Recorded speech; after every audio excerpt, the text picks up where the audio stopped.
गेल्या 2 ते 3 दिवसांनंतर सलग सुरू असलेल्या पावसाने उघडीप घेतली आणि त्यामुळे आता जळगाव जिल्ह्यामध्ये शेती कामांना वेग आला आहे।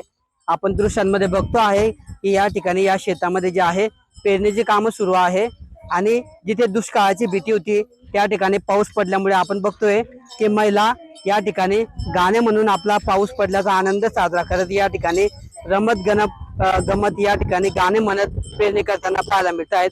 आपण बघतो आहे की दृश्यांमध्ये या ठिकाणी या शेतामध्ये पेरणीची कामं सुरू आहेत। आपण या ठिकाणी महिलांशी बोलणार आहे। काय सांगणार ताई, कसा आनंद आहे पाऊस पडल्याचा? पाऊस पडला तर आम्हाला आनंद झाला दादा, पण परत अजून पावसाने अजून यायला पाहिजे ना। अच्छा, तुम्ही गाणे म्हणत आनंद साजरा करताय, पेरणी करताय? हो, आनंद वाटतोय आम्हाला। काय सांगणार मावशी? मावशी काय सांगणार? हे ताईला बोलायला बोला। बोलता येते। पाऊस पडला आम्हाला आनंद झाला, पण मग आता पेरणी चालू आहे आमची वाली, तर पावसाने अजून यायला पाहिजे। अच्छा, आनंद झाला म्हणून गाणे म्हणताय? हो, तर अशा पद्धतीने आम्हाला आनंद झाला म्हणून गाणे या ठिकाणी म्हणत शेतकरी पेरणी करतायत। आपण शेतकऱ्याशी देखील बोलणार आहे। काय सांगणार, काय लावताय? थांबा। उडीद पेरायचा दादा, 1200 रुपये थैली आहे। पाणी पडला तर चांगलं होईल, नाही पाणी पडला तर पेरणी थांबून जाईल आमची वाली। आता आता पाऊस जो पडला तर पुरेसा आहे का आता नाही, पेरणी चालू आहे। पाऊस पडला, चांगला पडला पाऊस येऊन, पण मग आता पाणी पडल्यावर बुकील नाही हे। अच्छा, असं पुढे बी असंच पाऊस पुढे पडायला पाहिजे। पुढे आता संध्याकाळी कधी 1 घंटाभर पडला तर चांगलं होईल। काय लावताय तुम्ही? आता उडीद पेरण्यात आलोय, उद्या सोयाबीन पेरला आम्ही। का सोयाबीनला तर मागच्या वेळेस भाव भेटला नव्हता तरी बी? मागच्या वर्षी सोयाबीनला भाव भेटला, 4-5 हजार रुपये देतात ते फक्त, आणि आता 4,000 रुपये थैली दिली 25 किलोची। अच्छा, काय परवडीन शेतकऱ्याला? कर्जमाफी भेटली का तुम्हाला? कर्ज माफ काही भेटलं नाही या पहिले। अच्छा, मालाला का तेव्हा तर काही काही गोर करत असते। काय परवडतं शेतकऱ्यांना? काहीच नाही।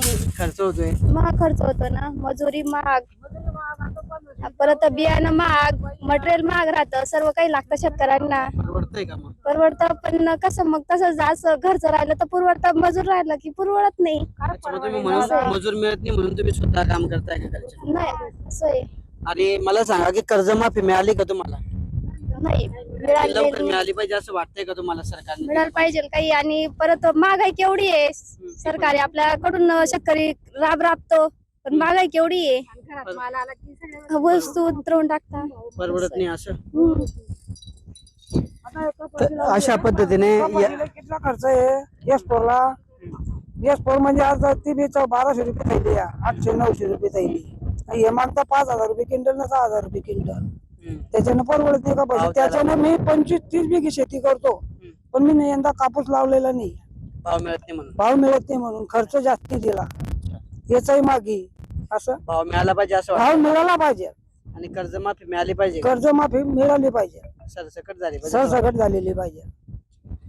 तर अशा पद्धतीने हे शेतकरी जे आहेत ते पाऊस पडल्यानंतर आता पेरणी करतायत। जळगावमध्ये शेतीच्या कामांना वेग आला आहे, मात्र गेल्या काही वर्षांपासून कापसाला भाव मिळत नाही, त्यामुळे शेतकऱ्यांनी यंदा कापूस लागवडीकडे पाठ फिरवली आहे। सोयाबीन असेल किंवा उडीद असेल असे इतर पिकांची पेरणी या ठिकाणी शेतकरी करतात, मात्र दुसरीकडे शेतमालाचे जे भाव वाढलेले, शेतमालाला भाव मिळत नाही, आणि दुसरीकडे खतांचे असतील किंवा बी बियाण्यांचे जे भाव वाढलेले आहे ती महागाई कमी करावी आणि कर्जमाफीचा जो सरकारने निर्णय घेतलेला आहे तो देखील लवकरात लवकर त्याची अंमलबजावणी करावी आणि सरसकट कर्जमाफी करावी अशी रास्त अपेक्षा या ठिकाणी शेतकऱ्यांनी व्यक्त केली आहे। कॅमेरा पर्सन जितेंद्र कोतवाल सह किशोर पाटील, TV9 मराठी, जळगाव।